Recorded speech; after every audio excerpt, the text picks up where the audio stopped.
మన జాతీయ గీతాల చుట్టూ మనకు తెలియకుండానే అనేక వివాదాలున్నాయా?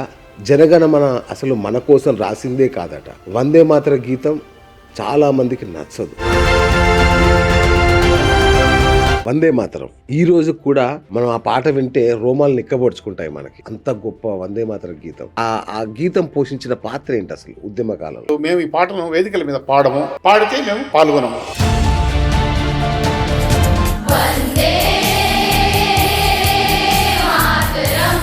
జనగణమన యాక్చువల్గా రవీంద్రనాథ్ ఠాగూర్ ఈ గీతాన్ని దేశభక్తి గీతం కాదు, బ్రిటిష్ రాజు జార్జ్ ఫైన్ స్తుతిస్తూ రాస్తే దీన్ని ఏదో మాడిఫై చేసి వాడుతున్నారు అనేది ఒక. మామూలుగా జాతీయ గీతాలన్నీ 4 చరణాలు 5 చరణాలు 6 చరణాలు ఎంత మించి ఉండవు. ఈ యొక్క జనగణమన జాతీయ గీతం యొక్క అసలు పేరు ఏంటంటే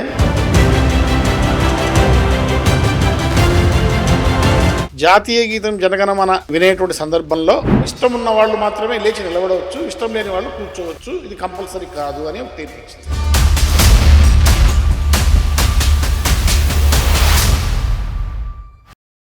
మన జాతీయ గీతాల చుట్టూ మనకు తెలియకుండానే అనేక వివాదాలున్నాయా?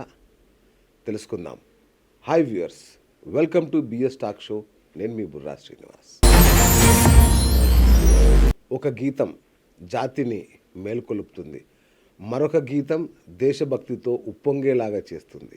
కానీ ఈ జాతీయ గీతాల వెనుక అనేక మనకు తెలియని వివాదాలు ఎన్నో ఉన్నాయని చెప్తున్నారు. జనగణమన అసలు మన కోసం రాసిందే కాదట. వందే మాతర గీతం చాలామందికి నచ్చదు. ఇక ఆర్ఎస్ఎస్ వాళ్ళ ప్రార్థన అయితే చాలా రాజకీయ పార్టీలు నిషేధించాయి కూడా.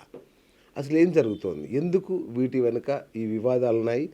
అసలు ఏంటి సమస్య ఈ జాతీయ గీతాలతో? అసలు ఈ జాతీయ గీతాలు అనే భావన ఎందుకు ఉద్భవించింది? ఇట్లాంటి చారిత్రక విశేషాలను మనకు తెలియజెప్పడానికి సుప్రసిద్ధ చరిత్రకారులు, అలాగే కవి, రచయిత డాక్టర్ ఎం ప్రభాకర్ గారు ఇవాళ మనతో ఉన్నారు.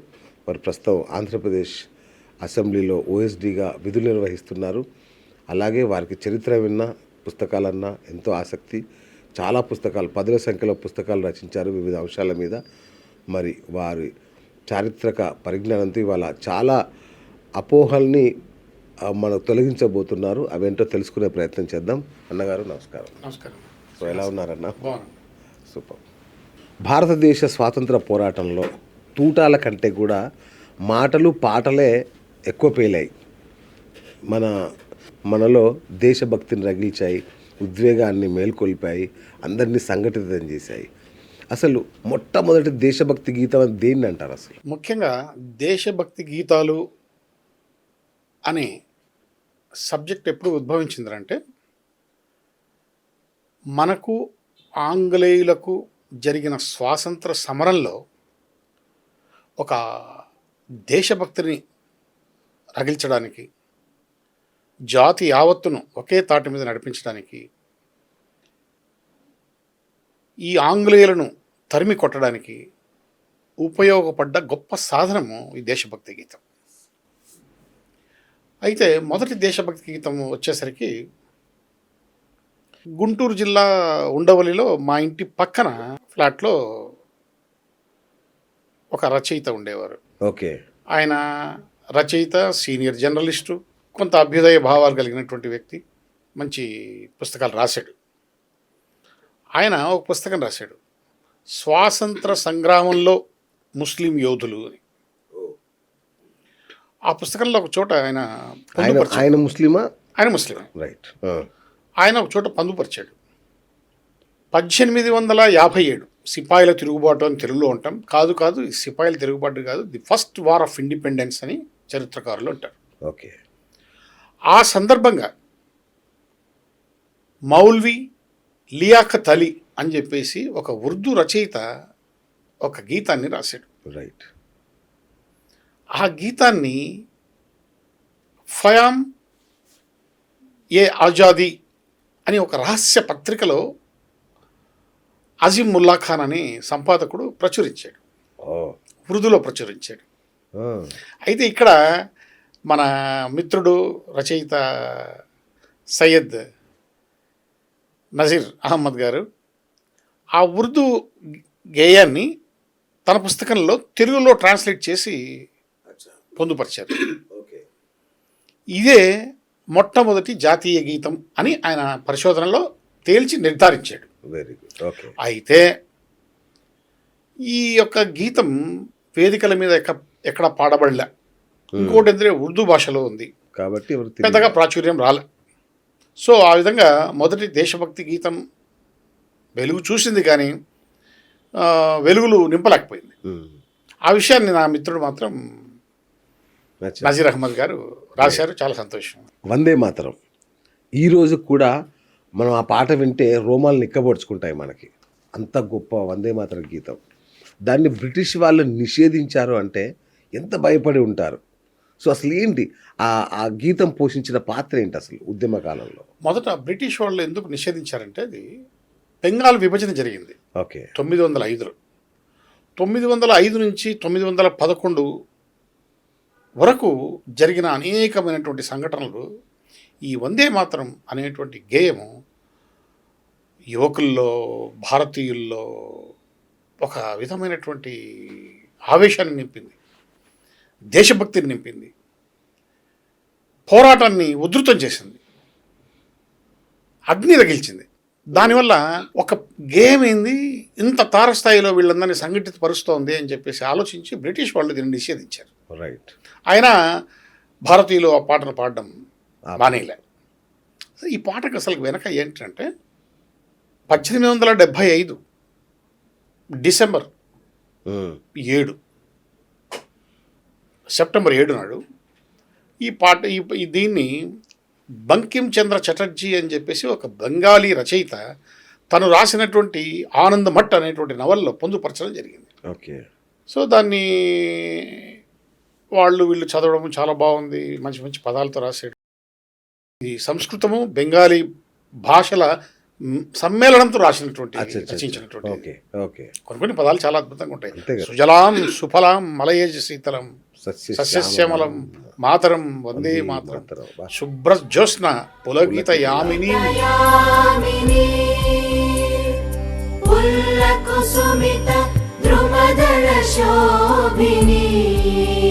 ఎంత చిన్న చిన్న పదాలు అంత పాతకాలంలో ఇంత అద్భుతమైనటువంటి రచనలు చేశారే అనిపిస్తుంది. సో ఆ విధంగా ఈ గేయము ఆ నవల ద్వారా వెలుగులోకి వచ్చింది. అయితే 1896లో బెంగాల్లో జరిగిన ఒక ఆల్ ఇండియా కాన్ఫరెన్స్. ఓకే.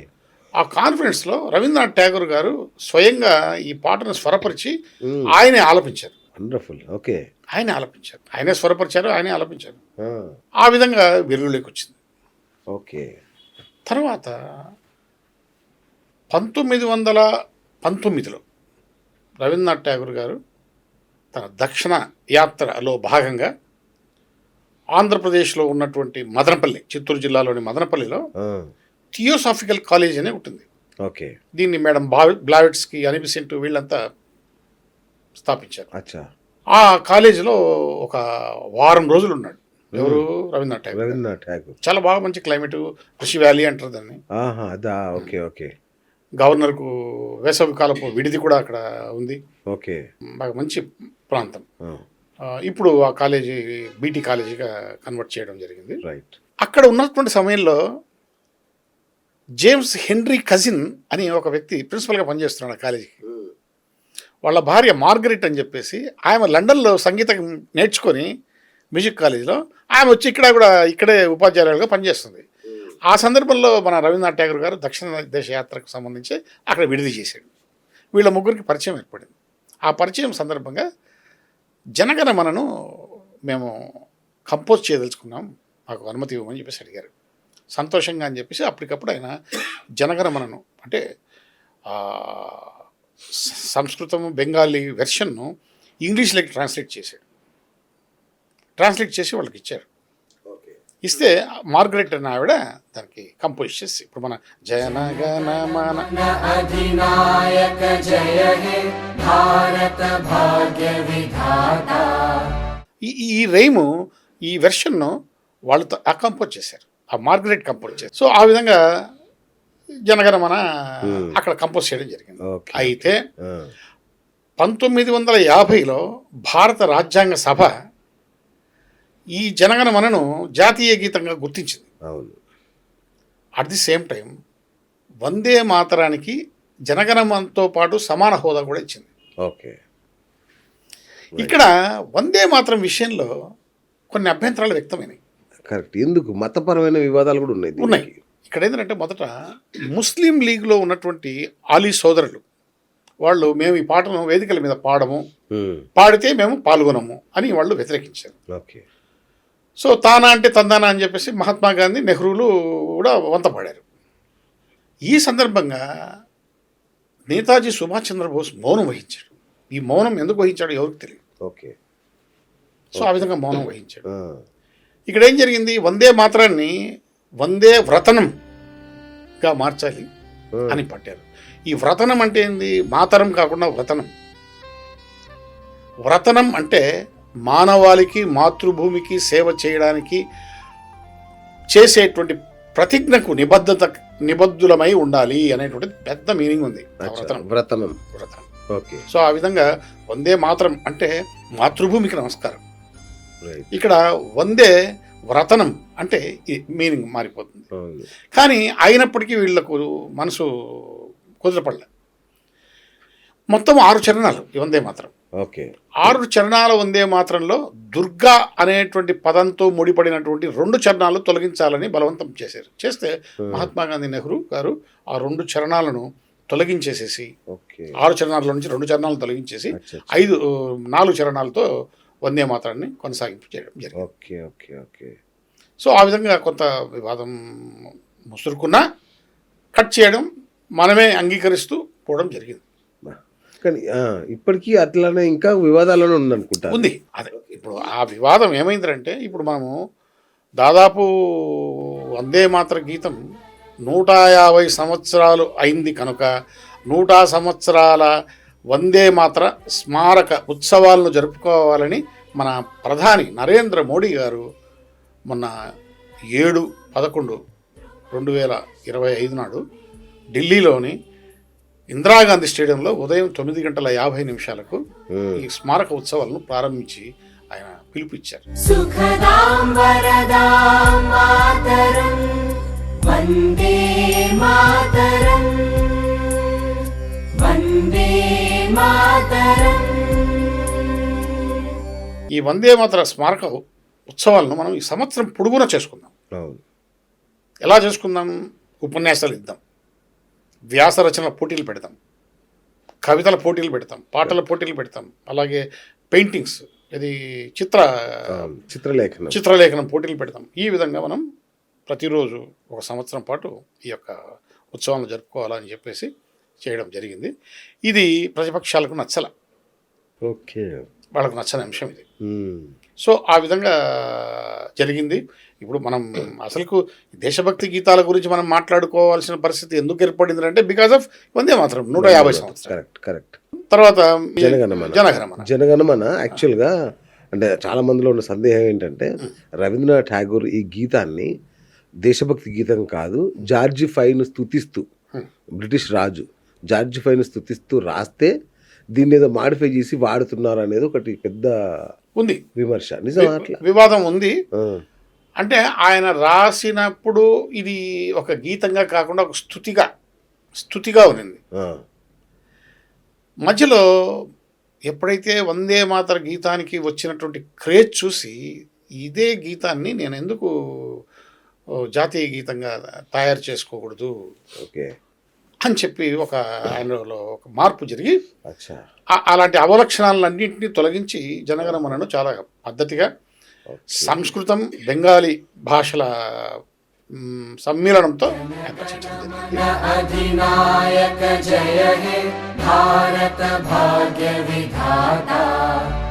ఇందులో కూడా 5 చరణాలు ఉంటాయి. మామూలుగా జాతీయ గీతాలన్నీ 4 చరణాలు, 5 చరణాలు, 6 చరణాలు ఎంతమించి ఉండవు. సో ఈ యొక్క జనగణమన జాతీయ గీతం యొక్క అసలు పేరు ఏంటంటే భారత భాగ్య విధాత. అదే అడగబోతున్నాను, ఎవరు ఆ భాగ్య విధాత? అధినాయక జయహే అంటాడు, భారత భాగ్య విధాత ఎవరు ఆ భాగ్య విధాత? మరి భారత భాగ్య విధాత అంటే ఈ దేశంలో పుట్టిన వాళ్ళందరూ కూడా భాగ్యులే. ఓకే. ఈ దేశంలో పుట్టినటువంటి వాళ్ళందరూ అర్హులే అనేటువంటి మీనింగ్ వచ్చే విధంగా అధినాయక జయ హే అంటే- అధినాయక జయ హే అంటే మనల్ని అందరినీ నడిపేటువంటి ఆ మహోన్నతమైనటువంటి శక్తికి అచ్చా, ఓకే. ఇంత లోతుగా ఆలోచించలేదు కాబట్టి ముస్లింలు దీన్ని వ్యతిరేకించలే. అది జార్జ్ పొరపాటున చేతి దీంట్లో కాదు అయినా కదా. కొన్ని 2-3 దేవతల పేర్లు గిన ఉంటే వాటిని కూడా వాళ్ళు వ్యతిరేకించేవాళ్ళు. దురదృష్టవశాత్తు ఏంటంటే ఈ గీతాన్ని పాడేటప్పుడు అందరూ లేచి నిలబడేవారు. అవును. గతంలో మనం చూసాం. అనుకోకుండా సుప్రీంకోర్టు ఒక జడ్జిమెంట్ ఇచ్చింది. జాతీయ గీతం జనగణమన వినేటువంటి సందర్భంలో ఇష్టం ఉన్న వాళ్ళు మాత్రమే లేచి నిలబడవచ్చు, ఇష్టం లేని వాళ్ళు కూర్చోవచ్చు, ఇది కంపల్సరీ కాదు అని తీర్పిచ్చింది. ఇట్లా హిందువులకు వ్యతిరేకంగా ఇచ్చినటువంటి తీర్పులు సుప్రీంకోర్టు 25 ఉన్నాయి. దాని గురించి మనం సపరేట్ వీడియో సపరేట్ చేయాలండి నిజంగా. అవును. ఎంత బాధాకరం అంటే అంత బాధాకరం. ఇప్పుడు జనగణమన అనేటువంటిది ఎంత అపురూపమైనటువంటి అద్భుతమైనటువంటి గేయం అంటే ఈ దేశంలో పుట్టిన ప్రతి పిల్లవాడు స్కూల్లో చేరితే ఫస్ట్ నేర్చుకునేటువంటి గీతం జనగణమన. जय हे भारत भाग्य विधाता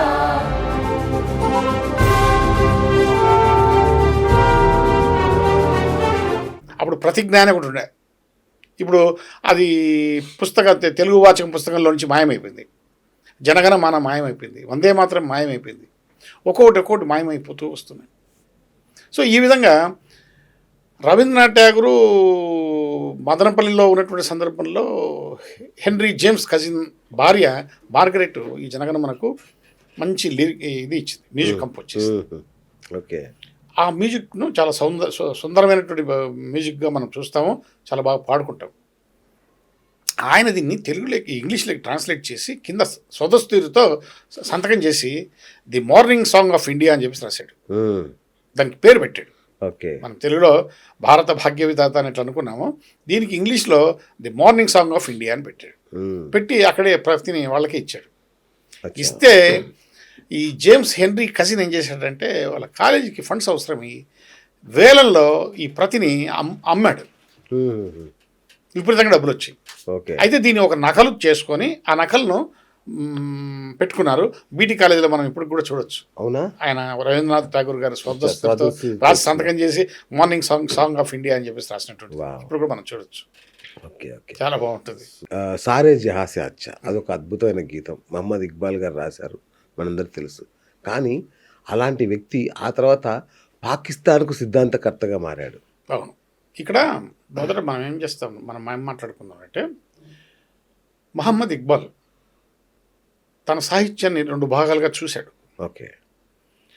అతను ఇంగ్లాండ్, జర్మనీలో ఉన్నత చదువులు చదవక ముందు, ఓకే, తరువాత అనేటువంటి భాగంలోకి వెళ్ళిపోతే ఓకే. సారే జహాసే అచ్చా రాసింది ఎప్పుడు 1904లో ఆయన లాహోర్ కాలేజీలో లెక్చరర్గా పనిచేసేటప్పుడు దేశభక్తి తత్వంతో ఆయన ఉర్దూలో రాసినాడు. ఓకే. అయితే ఆ కాలేజీలో జరిగినటువంటి ఒక సమావేశంలో పాల్గొన్నప్పుడు ఒక విద్యార్థి అడిగాడు, ఉపన్యాసాలు వద్దు, ఏదైనా కవిత్వ ధోరణిలో మాకు వినిపించండి అని. ఆ విద్యార్థి కోరిక మేరకు అక్కడికక్కడే ఆయన ఈ సారే జహాసే అచ్చను పాడినాడు. ఓకే. రైట్. అప్పుడు ఈ సారే జహాసే అచ్చ చాలా చప్పగా ఉండేది, చాలా స్లోగా ఉండేది. 1945లో సితారా విద్వాంసుడు పండిట్ రవిశంకర్ గారు ఆ గీతానికి సంగీతాన్ని సమకూర్చారు. చాలా ఉత్తేజభరితంగా, చాలా వేగంగా, చాలా అందంగా చేశారు. అందుకని ఇప్పుడు కూడా పాఠశాలల్లో పిల్లలు డ్రిల్ కానీ, సైనికులు మార్చ్ చేసేటువంటి సమయంలో కానీ, లేకపోతే మన పేరేడ్స్ జరిగేటప్పుడు మనకు అని చెప్పేసి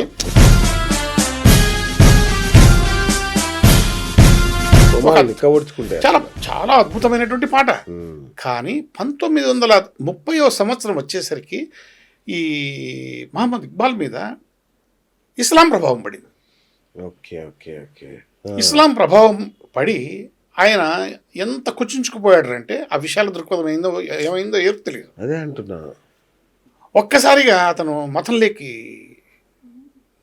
ఇరుక్కుపోయాడు. ఇరుక్కుపోయి హిందూ మతాన్ని ద్వేషించడం మొదలుపెట్టాడు. భారతదేశాన్ని విభేదించడం మొదలుపెట్టాడు, పాకిస్తాన్ సమర్థించడం మొదలుపెట్టాడు. ఈ విధంగా మరుగున పడిపోయాడు. అట్లా చివరి లాస్ట్కు భారతీయులు మాత్రం ఆయన రాసినటువంటి సారే జహాషన్ అచ్చాను ఇప్పటికి కూడా గౌరవిస్తూనే పాడుకుంటూనే ఉన్నాం. అది మన గొప్పతనం, అది వాళ్ళ ఇది మూర్ఖత్వం. అవును, రైట్ గురించి. ఇంకొకటి అడగాలి. ఆర్ఎస్ఎస్ వాళ్ళ ఒక ప్రార్థనా గీతం ఉంటుంది, నమస్తే సదా వత్సలే మాతృభూమి అని ఒక మంచి అద్భుతమైన గీతం ఉంటుంది. అందులో ఎక్కడ కూడా మతాల ప్రస్తావన ఎట్లాంటిది కూడా ఏమి ఉండదు. కానీ ఈ రాజకీయ పార్టీలు వీళ్ళందరూ కూడా దాన్ని అంటరాని గీతంలాగా చూస్తారు, దాన్ని వెలేస్తారు. ఈ కాంగ్రెస్ కానీ మిగతా పార్టీలు కానీ. ఎందుకలా? అదేంటంటే అది ఆర్ఎస్ఎస్ పార్టీ యొక్క అధికార ప్రార్థన గీతం. అవును, అధికార ప్రార్థన గీతం.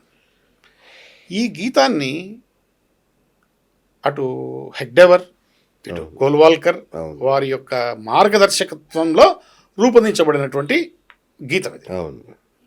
ఈ గీతాన్ని ఎవరు రచించారు? నరహరి నారాయణ భాడే అచ్చా అనేటువంటి వ్యక్తి ఓకే ఓకే రచించాడు. దీనికి అక్షయ్ పాండ్యా అనేటువంటి వ్యక్తి మ్యూజిక్ కంపోజ్ చేశాడు. అయితే 1940లో కాన్పూర్లో ఆర్ఎస్ఎస్ కార్యాలయంలో జరిగిన ఒక కార్యక్రమంలో ఒక ప్రచారక్ యాదవరావు జోషి అనేటువంటి ప్రచారక్ ఈ గీతాన్ని ఆలపించాడు. ఓకే.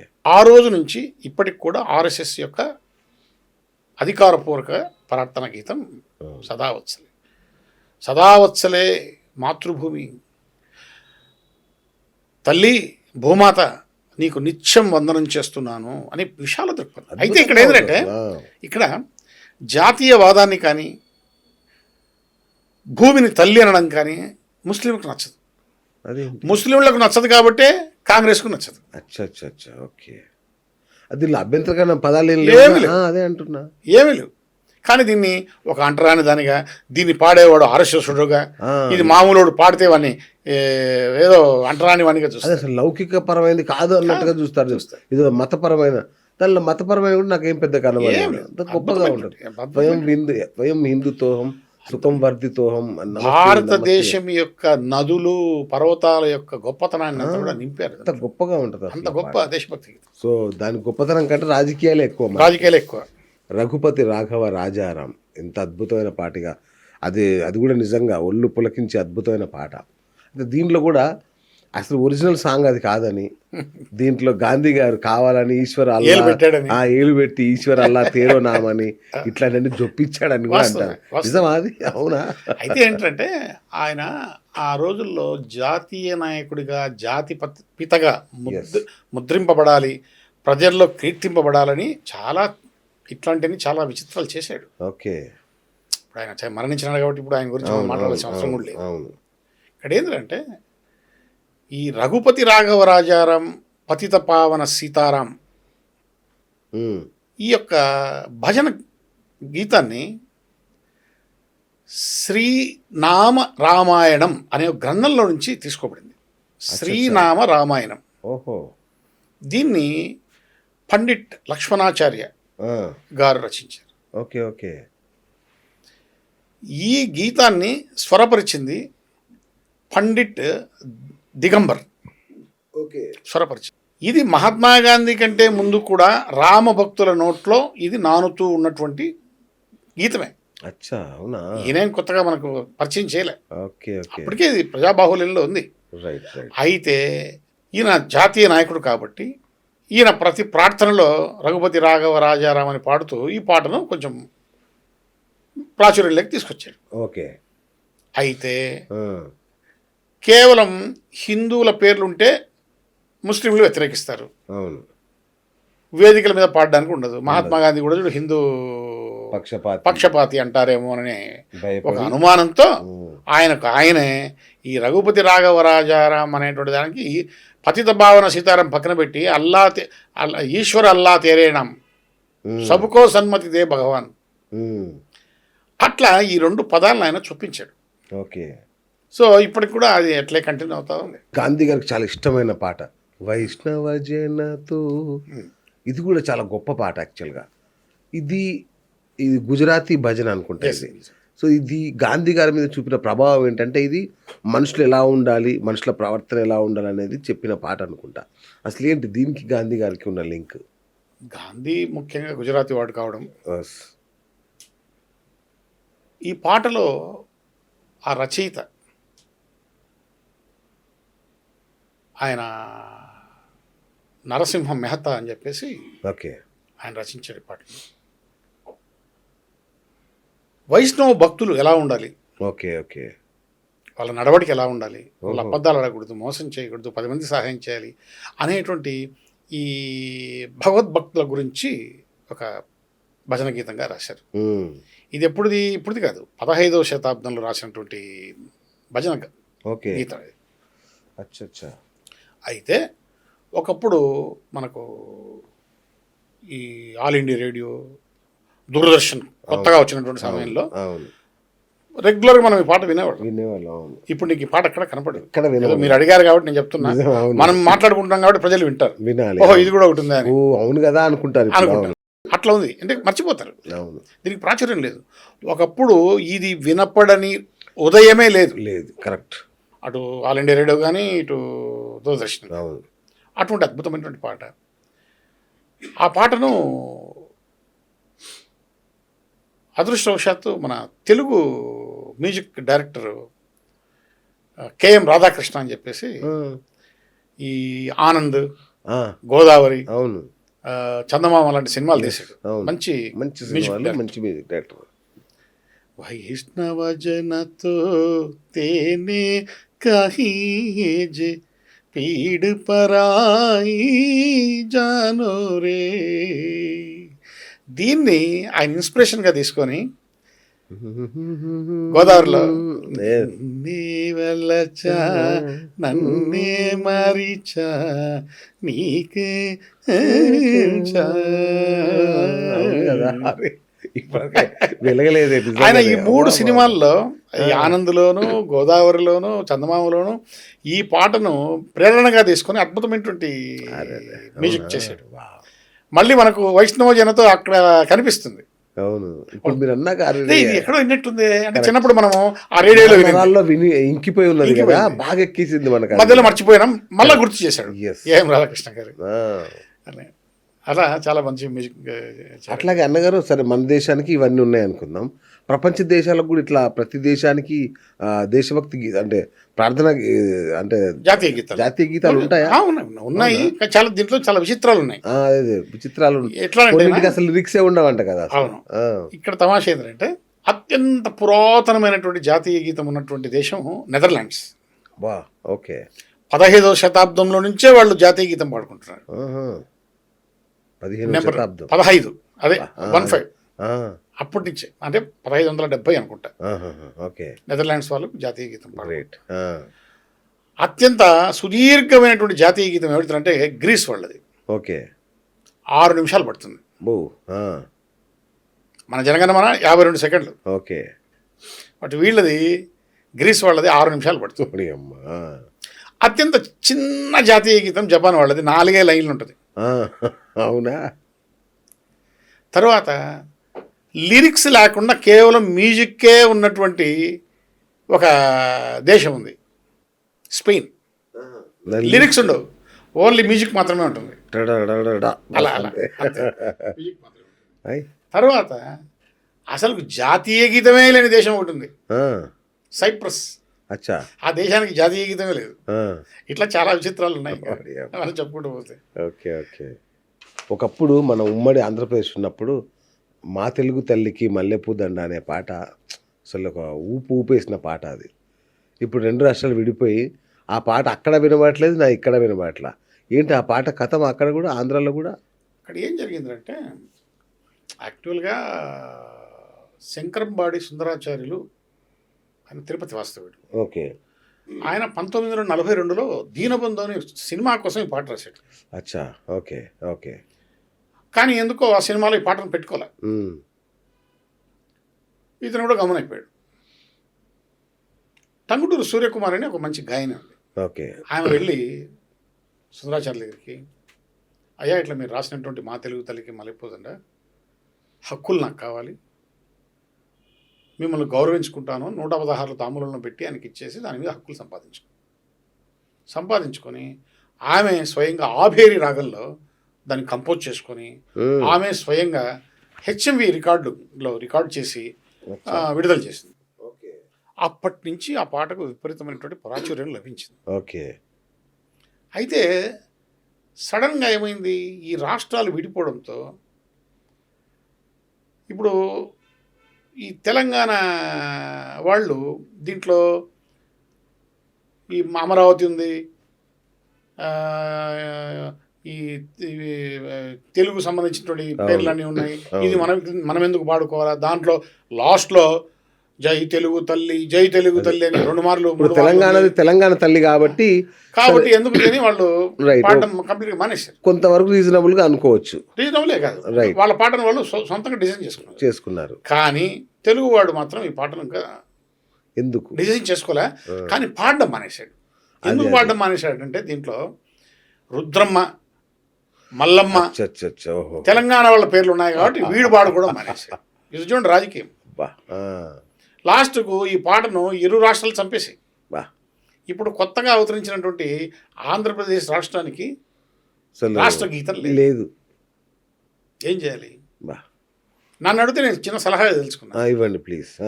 దేవులపల్లి కృష్ణశాస్త్రి గారు రాశారు పాట, జయ జయ జయ జయ ప్రియ భారతి జనయిత్రి దివ్యదాత్రి.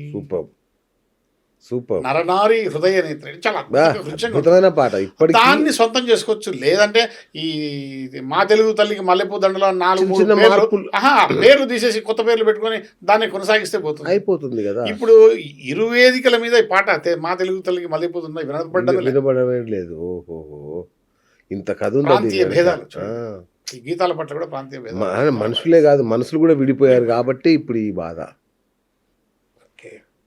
కాదన్న, అంటే ప్రభుత్వాలు మారినప్పుడు ఇప్పుడు తెలంగాణలో కూడా అందశ్రీ గారు రాసిన పాట జై జై హే తెలంగాణ పెట్టారు. ఇక అంటే ప్రభుత్వాలు మారినప్పుడల్లా పాటలు మారుకుంటూ పోవడం అనేది ప్రజల సెంటిమెంట్తో ఆడుకోవడం కాదా ఇది? తెలంగాణ వాళ్ళు అందశ్రీ గారు రచించినటువంటి జయ జయ హే తెలంగాణ అనేది రాష్ట్ర గీతంగా ప్రకటించుకోవడం తప్పు కాదు. ఎందుకంటే తెలంగాణ ప్రత్యేక రాష్ట్ర సాధన కోసం తెలంగాణ ప్రజలను ఒకే తాటి మీద నడిపించగలిగింది ఆ గీతం. ఓకే. రక్తాన్ని మరిగించగలిగింది, ఉద్రేకం చేయగలిగింది,